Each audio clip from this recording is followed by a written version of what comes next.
Welcome to Paulogia, and this Paulogia special. I'm so excited about this Genesis movie. It's in 3D. You know that? I feel like I need to do a quick update on Eric Hovind's Genesis Paradise Lost 3D movie, as new information has been released that would clarify some speculation and accusation I made in my last video on this. I'll let you decide if I was wrong, but then I'd also like to point out where I feel like Eric is deceiving his fundraisers with a lie of omission. Eric Hovind's ministry has spent the last 5+ years working on Genesis Paradise Lost, the final title for his 3D movie project. Part of the movie is computer-generated imaginings of what Biblical Creation Week might have looked like, and the other part of the movie is interviews with Eric Hovind's friends from Answers in Genesis, including our Ham and Egg crew of Ken Ham, Georgia Purdom, and Bodie Hodge, Ray Comfort from Living Waters Ministry, and other creationist guests. Yeah, it is finally done.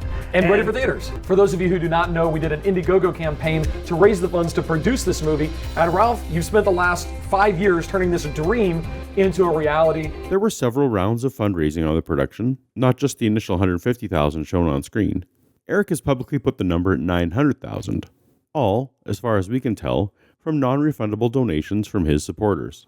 With the production fully paid for by others, I was a bit surprised when Eric took to social media to raise additional money for distribution of the film.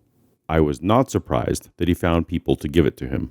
Just 5 days into our crowdfunding campaign at genesismovie.com to raise $350,000 to get this across in a lot of theaters across America, we've raised over $80,000. Right now, we're trying to get to the $100,000 mark because every donation right now is doubled. As soon as we hit 100, instantly we go to 200,000. I'm here at the bank to deposit one of the biggest checks we've ever been able to deposit, thanks to you guys. Nor that the cash requests continue.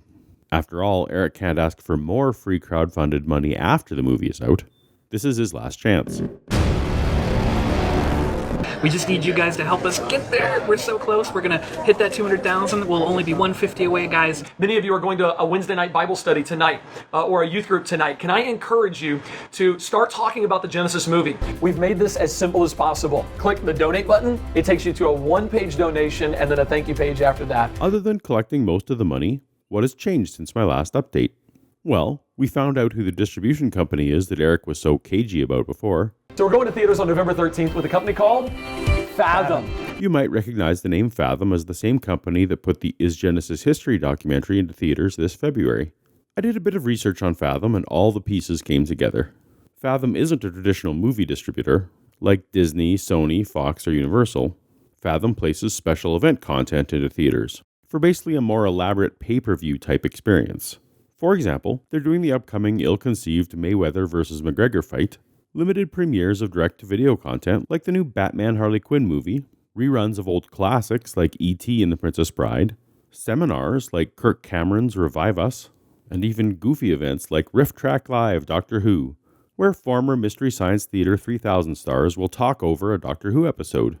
So in my last video, based on my experience in the film industry, I cautioned Eric that any distribution company charging him money might be scamming him, or worse, that Eric was merely asking for money that he didn't need. But Fathom isn't film distribution, it's theater rental. They arrange to rent screens. If you have the money, you can put anything you want on those screens, including your own training seminars or business meetings or whatever you want. I could theoretically take my YouTube channel into theaters. So now this makes perfect sense. Eric needs $350,000 to rent 500 screens to show his movie, and he'd like more money to rent more screens. Fathom has access to 1,300 screens in 875 theaters, so that's probably the full $750,000 figure he's thrown out before. I'd be curious to know if the theater itself gets a cut of the tickets sold, on top of the rental fee, or if the full ticket price will go to Fathom and Eric. Given that Fathom is in charge of the content, which can be anything from a classic movie to a sales seminar, my guess would be that the theater covers their bases with the rental fee and snack sales, and ticket prices will go to Fathom. Even for Hollywood movies, the vast majority of the ticket price goes to the movie studio, which is why popcorns and drinks have to be so expensive. That's the only place the theater itself makes money. So, mystery solved on why Eric needs money, and I'll backtrack some of my questioning of ethics on the distribution stuff. Though I still find his business model a glorious one that he's asking everyone to donate and cover his rental fees, meaning there's no risk to Eric and it will be 100% profit at the end. That said, what I think we've uncovered here is a bit of a lie of omission on Eric's part.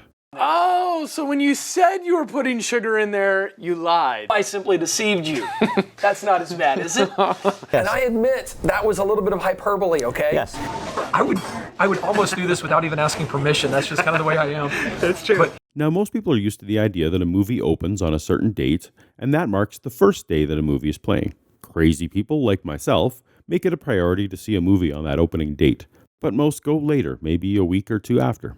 But the phrasing opens on and then a certain date is what people are used to, typically shouted over exit music as the guest leaves a talk show. Disorder opens in theaters next Friday. Dunkirk opens today. It's out now. I'm relatively savvy about such things, and I've been watching the Genesis movie pretty carefully. So I'm a little annoyed at myself that I didn't pick up on the fact that Eric and Ralph never once say opening on November 13th. It's always some other phrasing. well, it looks like Christians want the gospel in theaters across America this November 13th. This November 13th, we're going to what many would call the gates of hell. To get this into theaters on that date of November 13th. When Is Genesis History hit theaters, put there by the same company, Fathom, it was for one single night, February 23rd, a Thursday. They did a small encore later, but we'll focus on the initial plan and results. According to Box Office Mojo, the film did nearly $1.8 million in business on that one night. It actually won the domestic box office for the day, a few dollars ahead of Lego Batman. And it totally killed in per-screen average, earning $2,551 per screen compared to Batman's meager $439 per screen. Sorry, I'm a bit of a box office nerd. Let me get back to the thread here. When Eric was promoting his Genesis History, he was very clear about one night only. Is Genesis History that's going to be hitting theaters Thursday, February 23rd. It's a one-night only event. Thursday, February 23rd, one night only. That's your opportunity. Paulogia is wondering, what's the release plan after February 23rd? Oh, yeah, I forgot I was in that one. Back when Eric was still acknowledging me. Good times.